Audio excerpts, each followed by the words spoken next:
In the last section, we talked about graphing a single line. This time, we are going to graph multiple lines, and we're going to find a solution of them. So hopefully this is review. When you graph two lines, one of three things is going to happen. There are three different versions of these problems. Does anybody remember what they are?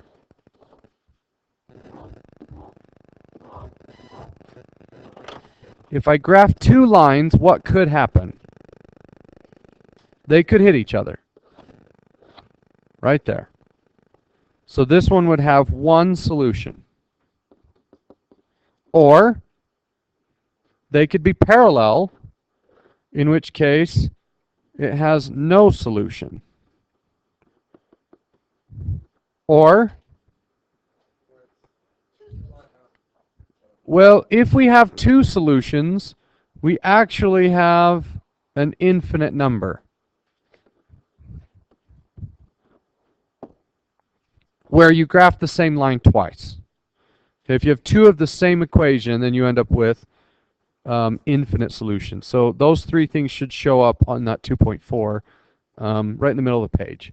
You have a single line, which is actually the same line twice, and then you have parallel lines, and then you have two lines that intersect. Okay.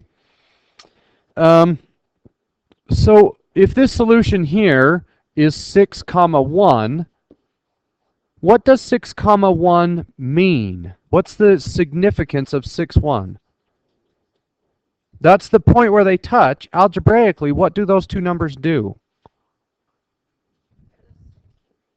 They're the solutions, meaning if I take x equals 6 and I plug it into one of the equations, then y will equal, well, that's -1, sorry. So I'll have some y equals equation. If I plug in x equals 6, the answer will be -1. And that's actually true for both of them. And it turns out that is the only point where you can plug in an x and get a matching y value. So in your book, I want you to graph the equations for C. So what are they? 2x minus 3y equals 3. And then the other one? -4x plus 6y equals -6. Okay. Now, graphing these is a little bit problematic. Why is graphing either of these equations difficult? They're not in y equals form. So let's solve them and put them in y equals form. What do I need to do? Nope. I need to move this over to the other side and then divide by -3. So I subtract the x over, and then I divide by -3. So I get y equals 3 minus 2x over 6. How do I type that into my calculator? What do I need to make sure that I do? I need to put parentheses around the numerator. So, parenthesis 3 minus 2x divided by 6. Okay. And then what am I going to get when I do the same thing for the second equation? Oh, I put 6. I'm sorry. Wow, I wrote negative. Oh, I see why. It's right there. I wrote the 6.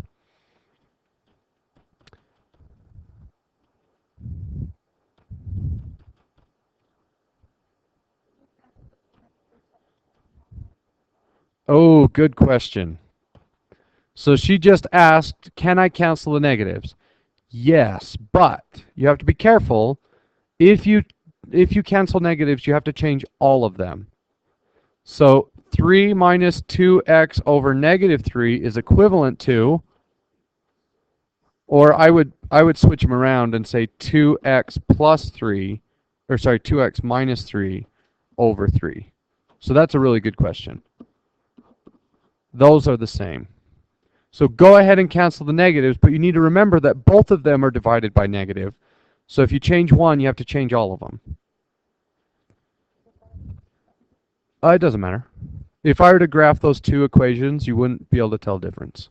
The convention is usually we don't put negatives in the denominator. So the answer in the book probably would get rid of that negative in the denominator. So my guess is that's what they would show if they're looking for the answer in the back of the book. Okay, but you'll notice that 3 minus 2x over negative 3 gives you the same graph. Okay, when I solve this one for y, what am I going to get? What do I move first? 4x. So 6y equals 4x minus 6. Divide by 6, and this is sort of the same question. Can I divide by 6? Well, not really. I have a 6 and a 6. But does the 6 go into 4? No. Is there a number that does go into all three of those? 2. So I can divide out a 2.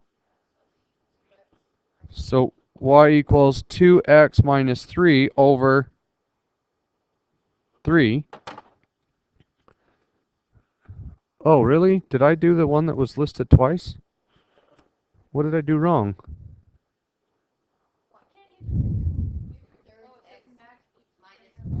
Oh, okay. So we just assumed that they were lined up, right? Well, I guess I can prove that one to you that I just told you. 2x minus 3 divided by 3. And yeah, when I graph this, oops, I want to do zoom standard. When I graph these, there's the first line, and then the red line will go right over the top of it. Okay, so that one would be matched up with A. Yeah, so it's infinite solutions, and you have to be careful. Does that mean every point works? No. But the line intersects itself an infinite number of times, so any point on the line works. Not every point, but every point on the line. We just say infinite solutions to let people know, hey, it's the same line twice. Okay, now that we understand what the book says, because we didn't read the instructions, which set of equations matches up with capital C?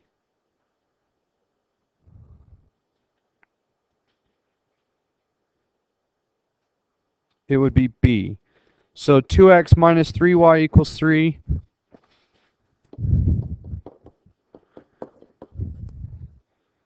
And then x plus 2y equals 5. And actually, these are pretty easy to graph. I don't know if you've ever seen this before, but these lines are in standard form. How do I know that they're both straight lines? How do I know they're not circles or parabolas or square roots? There's no exponent on either the x or the y. It's x to the first and it's y to the first. Anytime you have an x to the first plus a y to the first, you're looking at a line. And we could either put them in standard form like this, or we could put them in slope-intercept form, which is mx plus b. But there's a really easy way to graph these in standard form. All you do is you plug in 0 for x. So I put a 0 right there, and I solve for y. What does y equal?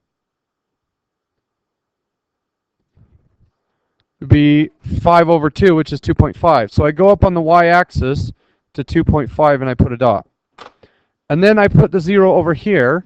What does x equal? 5.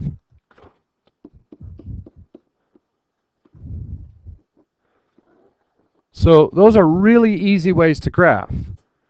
And then in the other equation, if I put a 0 here, then y equals -1. So the y value is right here at -1. And then if I move the 0 over here, 3 over 2, which is 1.5.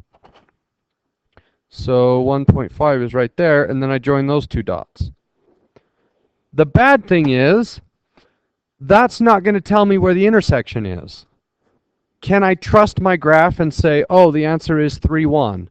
Probably not. I'm not very good at graphing. So yeah, if it's on the paper, if you look in your student journal, it is 3, 1. But if you're graphing it by hand, you can never totally be sure. So let's put it in y equals form and graph it, and I'll show you how to find the answer. Okay. What would that first equation be if we solved for y?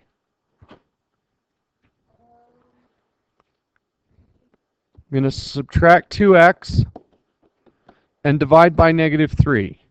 And now let's do that trick with the negative. I'll end up with y equals 2x minus 3 over 3. Okay? And then for the second equation, I subtract x and divide by 2.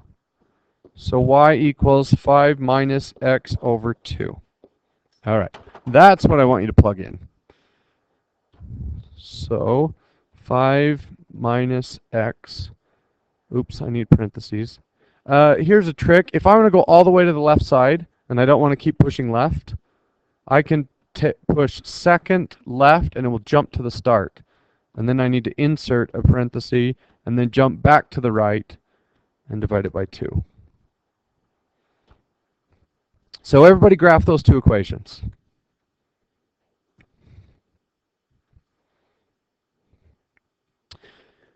Should I just start moving my cursor to find the intersection like this?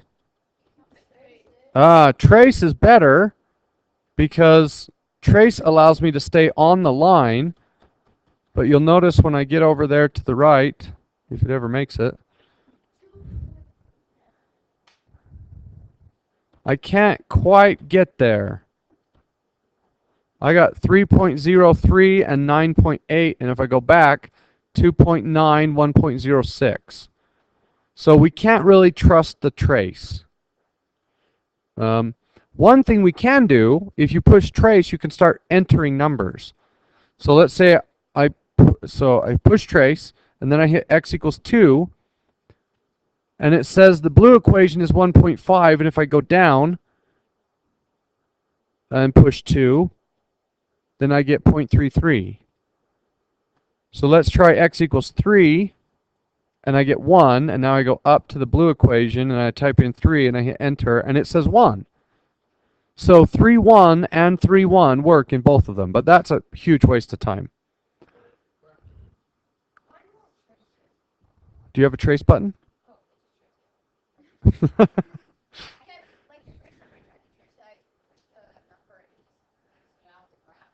No. So push second graph, and here are the tables for both y1 and y2. And if I scroll up, the only number that matches is x equals 3. But the table has shortcomings. What's bad about the table method? Can you think of an instance when a table's not going to tell you the answer? No, if I type in an equation for y1 and an equation for y2, and I go to the table and I look for it, why might I not be able to see where it intersects? If it's not a whole number, if the x value is not a whole number, the table's not going to show it, because the x's always go up by 1. Now you can change the table, but the table doesn't work very well. So I want to know, what is the significance of 3, 1? Why is that point more important to these two equations than any other? It's the only point that works in both of them. So if you look at my table, if I plug in x equals 2, my blue graph sticks out a 1.5, and the red one is 0.33. If I plug in 4, then y1 is 1/2, and y2 is 1 2/3. The only number that works in both of them is 3, 1. So if I plug in 3 here, 2 times 3 is 6, 6 minus 3 is 3, and divide that by 3, I get 1. If I plug 3 in here, 5 minus 3 is 2, and 2 divided by 2 is 1. This is the only number set that works in both of them. Okay? How many points are there that will give me a true statement here? An infinite number. And if you look over at the table, it's that whole red list. An infinite number of points that work. And the blue graph has an infinite number of points that work. But 3, 1 is the only point that is in both lists. That's what the intersection is. Graphically, it's where the two lines hit. Numerically, it's the only point that works in both equations. Does that make sense? So the best way to find an intersection graphically is to push second trace, and it will pull up the calculate menu. Any guess on which one we want to use? Intersection. And it's going to ask you 3 questions. It's going to ask you second trace. Push it. Second trace. Go to intersect. You can just push 5. You don't need to scroll down. The number 5 will work. Okay? So it's going to ask us 3 questions. Pick the first graph, pick the second graph, and get as close to the answer as you can. Well, I only have 2 graphs, and I only have 1 intersection. So all you have to do is enter, enter, enter. It doesn't matter where you are.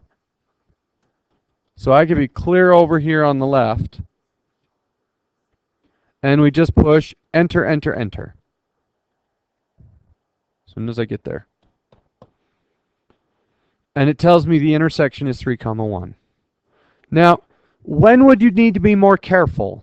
When will the enter, enter, enter not work? When you have 3 lines, you have to be more careful, and you have to pick the 2 lines you're talking about. Or if the graph intersects more than once. So let's say that I had a parabola and a square root graph, and I have 2 intersections. All you have to do is scroll over here and push enter, enter, enter. Write down your answer, and then do second calc intersect again, and then scroll over here and push enter, enter, enter. Okay? All right. Okay, so exploration number 2. Let's match them up, and I showed you how to graph them the easy way. So, oops. If I do that 0 trick, if I put a 0 here, y equals 5 and x equals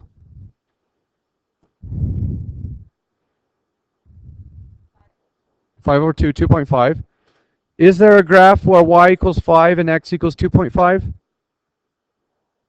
Oh, these are matched up. Those are the answers. Okay, so those are the graphs. So you can see, maybe I should have read the instructions. So right here we have the solution 2, 1. And right here we have the solution -2, 1. And then right here we have the solution 1, -1. Okay? Do those work in the equations? Well, let's look. If I put a 2 here and a 1 here, do I get 1? Yeah. Okay. If I put a 2 here and a 1 here, do I get 5? Yes. So this is a solution. But it asks us to solve by substitution or elimination. Do you remember this? Substitution, you get one variable by itself, and then you plug it into the other equation. Right. In letter A, we want to solve for x in the bottom or y in the top. Why do I not want to solve for x in the top?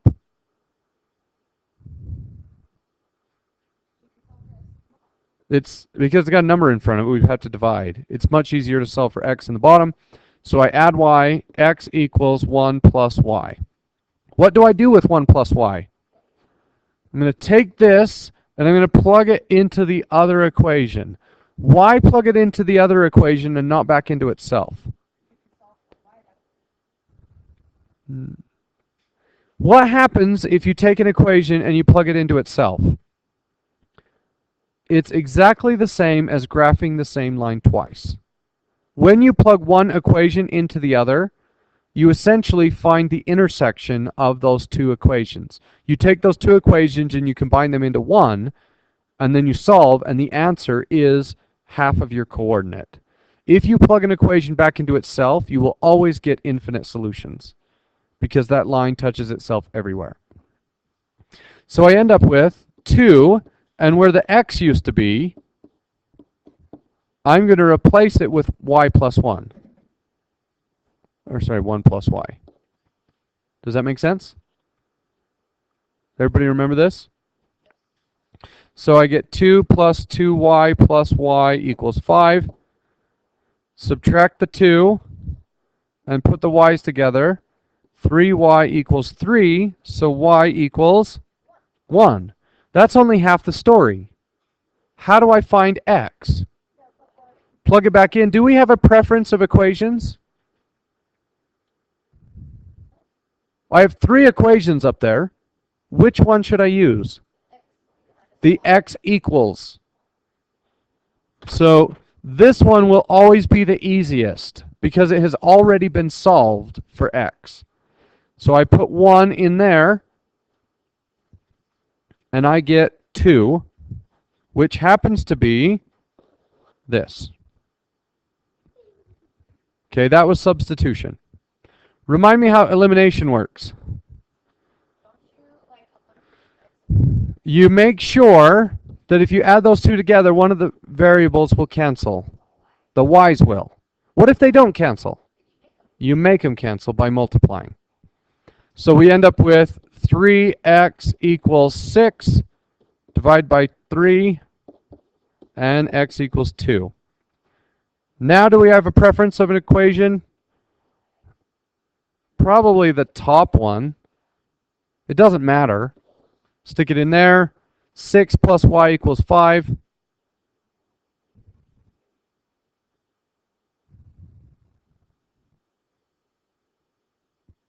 Right? Oh, 4. Sorry. 4. No wonder you're confused. 4 plus y equals 5. Subtract the 4, and I get y equals 1. Okay. So for letter B, how would I use substitution? I would solve for x in the top. X equals 1 minus 3y. Plug that into here. The opposite of 1 minus 3y.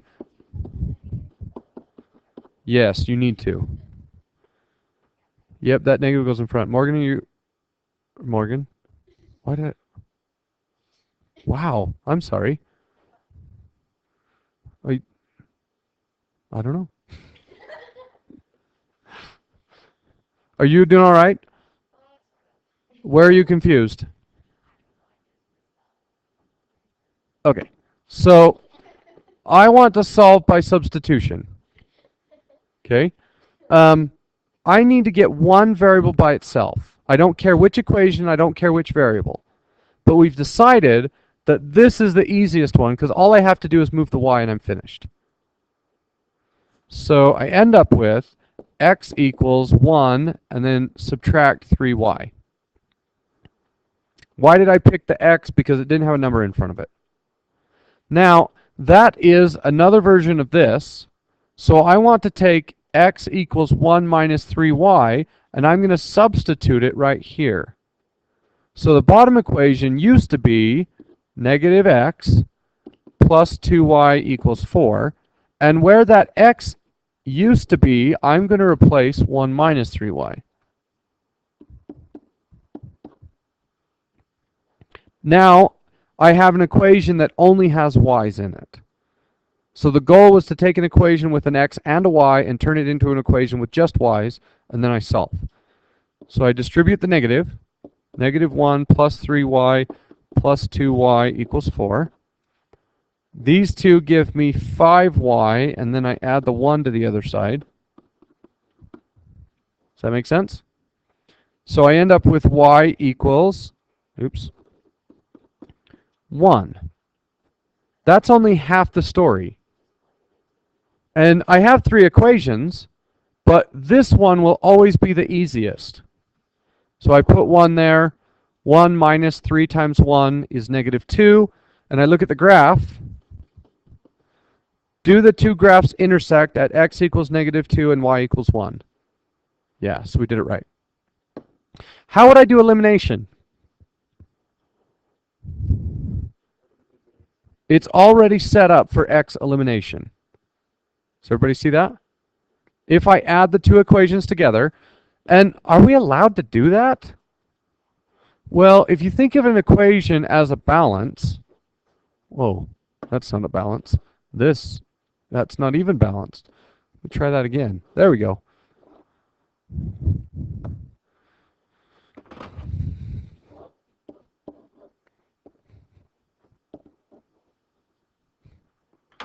So if I have 2 equations that are balanced,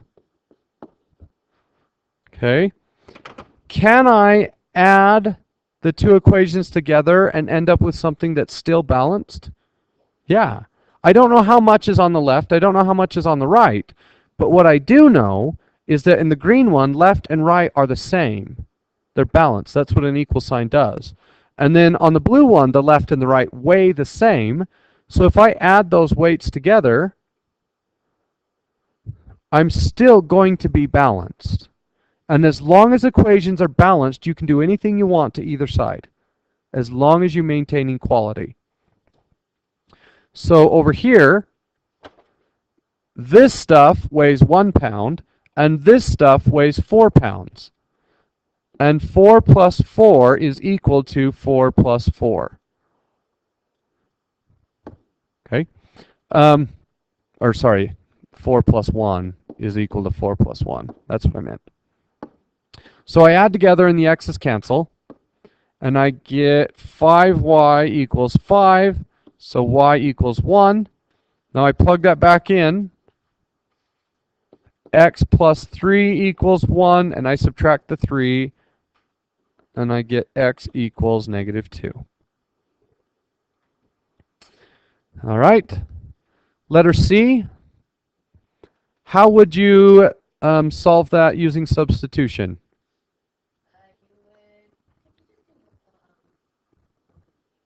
You could, but some of the problems might say substitution or elimination, and you actually need to know both, because eventually we're going to get to equations, and sometimes elimination is the only way to do it, and sometimes substitution is the only way to do it.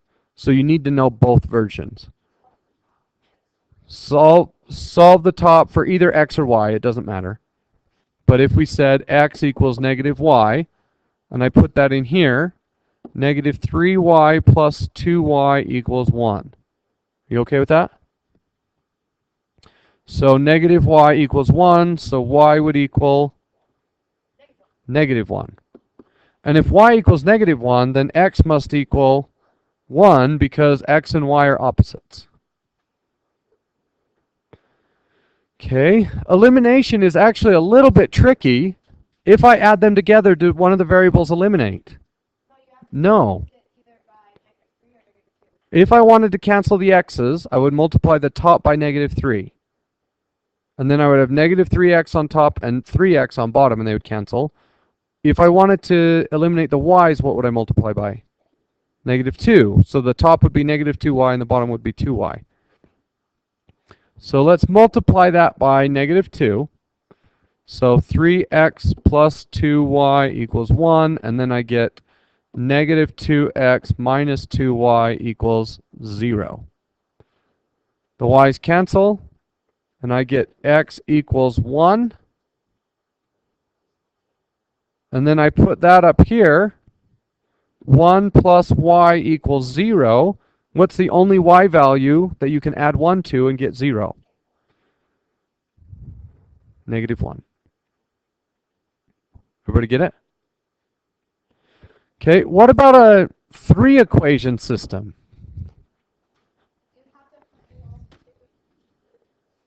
Yeah, you have to solve 2. You have to solve 2 of them twice. and then solve the system that comes out of them. Okay? Do we want to use substitution or elimination? Does it say?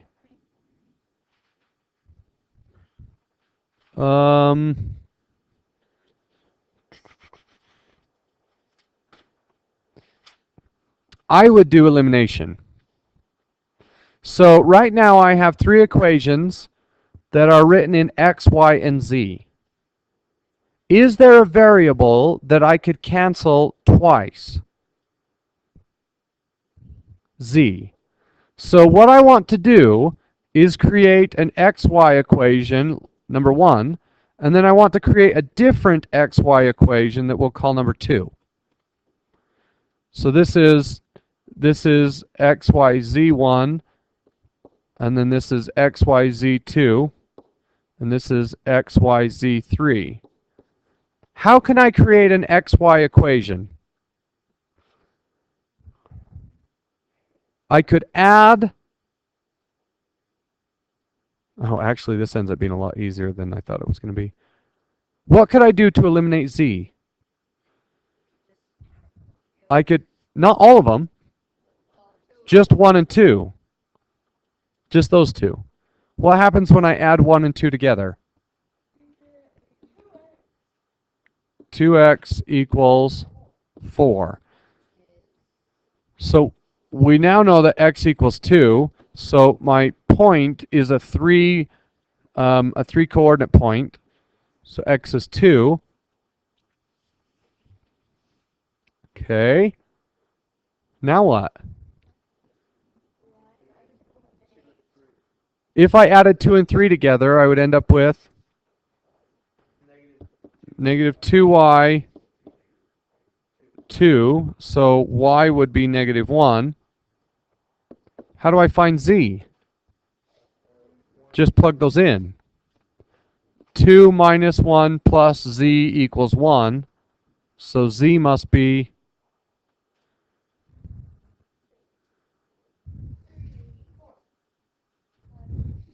So 2 minus 1 is 1.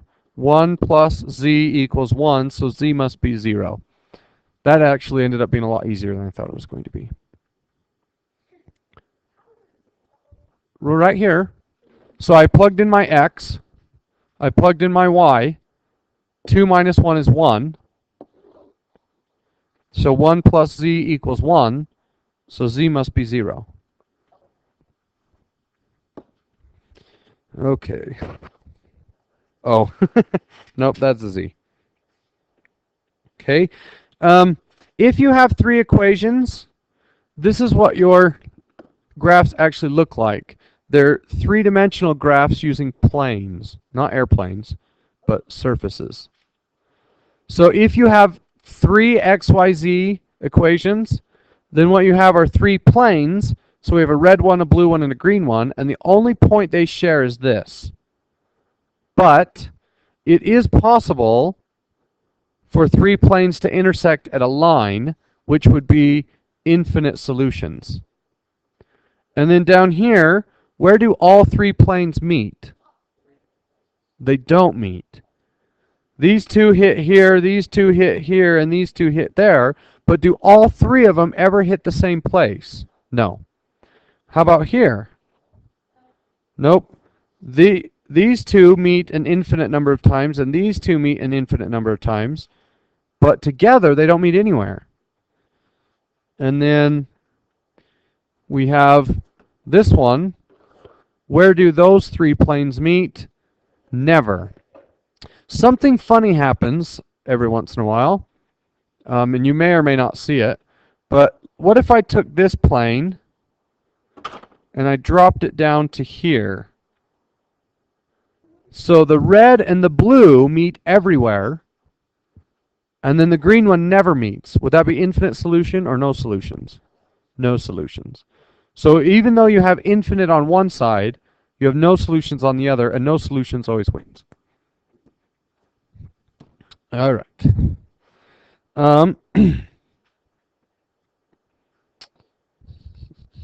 Okay.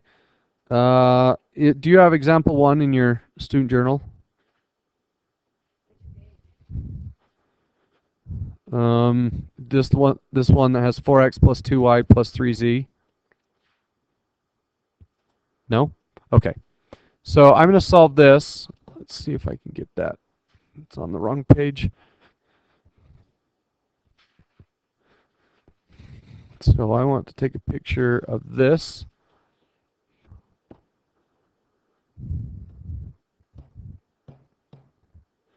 Okay. So here's how you solve these by hand. We need to take these three equations and eliminate either x or y or z twice. So if we look at it, which variable would be the easiest to eliminate? Probably the y's. Okay? What is one way to eliminate y? Times the bottom by 2. So I'm going to double this and then add it to the top one. So I get 4x plus 2y plus 3z equals 12. And I'm going to add to that 12x minus 2y plus 8z equals negative 6. Is everybody okay with that? Okay, and then when I add those together, I get 16x plus 11z equals 6. Everybody all right with what I did? Let's do the same thing again, but now I need to use two different equations.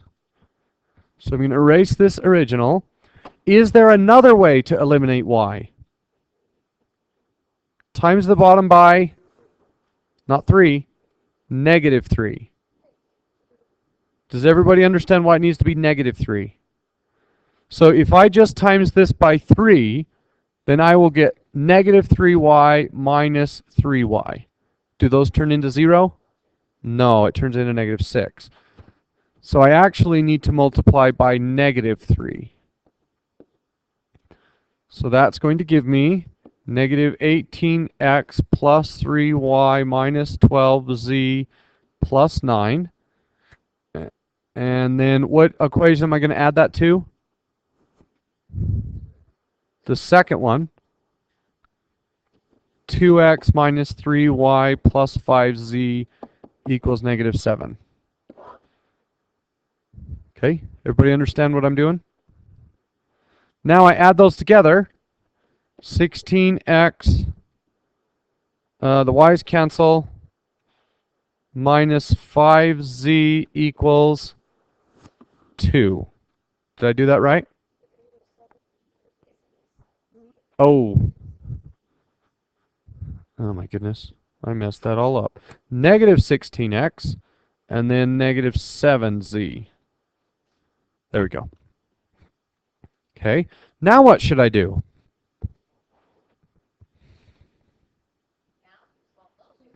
So I have eliminated one of the variables.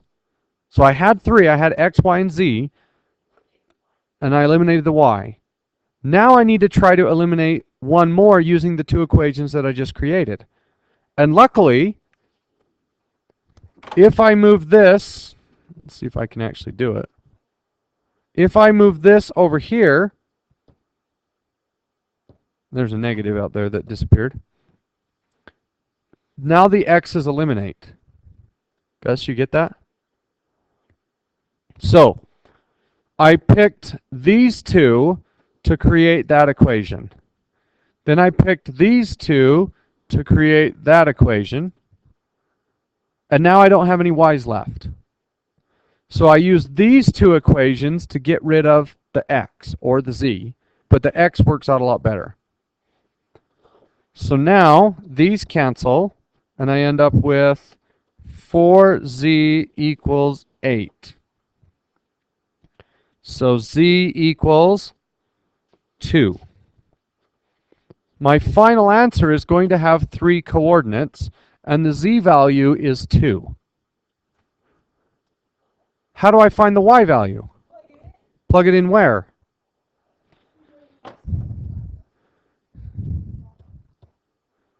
I need to plug it into some equation that only has z and one other variable.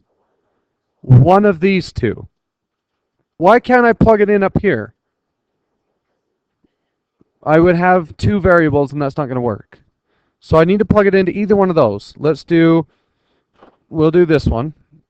Oops, I'm a mess. So I'm going to plug it in right here. 16x plus 11 times 2 equals 6. 11 times 2 is 22. So I'm going to subtract 22 minus 22. What is 6 minus 22? Negative 16. So x equals 1. Oh, negative 1. Okay, now this is negative 1. How do I find y? Plug them both in to any one of the equations on the top. And the bottom one looks pretty easy. So 6 times negative 1 minus y plus 4 times 2 equals negative 3. This is negative 6, and that is plus 8. Negative 6 and 8 make 2. So I need to subtract the 2. Negative y equals negative 5. So y is 5. And that would be the solution to that set. So what that means is, so negative 1, 5, and 2. So I would go negative 1 on my x-axis and 5 on my y-axis, right? And then I would come off the page 2. So left 1, up 5, and forward off the page 2. So I would have like a sheet of paper running this direction, and a sheet of paper running that direction, and a sheet of paper running that direction, and the only place they hit is right here. It's kind of like graphing the floor and two walls. Where does the flat floor, the flat back wall, and the flat side wall hit? At the corner on the floor. That one point is the only place where all three planes hit. Does that make sense? Okay.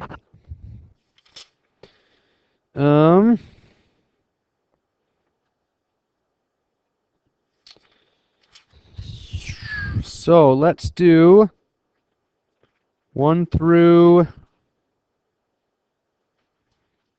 How much time do we got? About 25 minutes. Let's do 1 through 43. Actually, let's do 1 through 47 odd. And yeah, 2.4.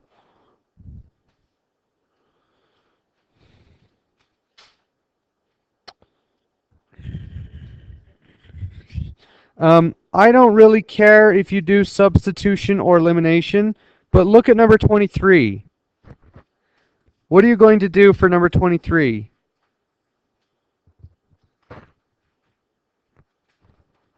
I already have one answer. I already know the z. So I can take the z and plug it in, and then take that answer and plug it in. Don't hand this in when you're done. These can be kind of complicated, so when we meet again in 2 days, I want to talk about some of the answers. So the assignment is 1 through 47, but it won't be due until like the end of class on, what would it be, Friday?